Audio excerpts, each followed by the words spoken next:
Ingénieur et chef d'entreprise, le ministre de l'Eau et des Mines a présenté ce 5 septembre 2019 le projet de construction et d'exploitation du pipeline Bénin-Niger. Un investissement privé direct d'environ 600 milliards de francs qui va consister à transporter le pétrole brut du Niger via notre pays et qui va atterrir à Sémé.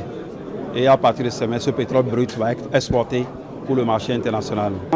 87 km au Bénin, mais plus la partie nigérienne, ça fait 2085 km de long.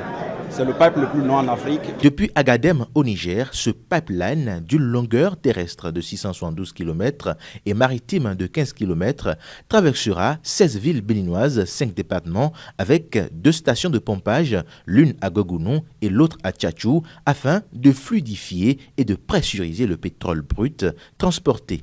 Une station terminale sera installée à Sémé afin de stocker le brut avant l'envoi vers le terminal pétrolier prévu pour effectuer les opérations de chargement de pétrole vers les tankers. L'infrastructure sera construite par une entreprise privée chinoise expérimentée. CNPC, qui est la plus grosse entreprise en matière de pétrole au monde, une société avec 600 milliards de dollars de chiffre d'affaires annuel. 180 000 km de pipe à travers le monde et plus de 150 000 emplois permanents qui ont été créés. Dans ce projet, le Bénin n'investira pas le moindre sou, il n'offre qu'un service, affirme le ministre. Cependant, les retombées sont immenses pour le pays. Au plan social, c'est 3 000 emplois en phase de construction et 500 emplois permanents à partir du début de l'exploitation de ce pipe.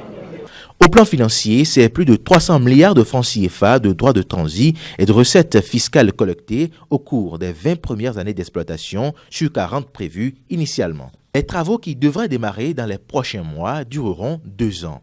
En ce qui concerne les expropriations, toutes les mesures de dédommagement ont été prises, a rassuré le ministre des Mines.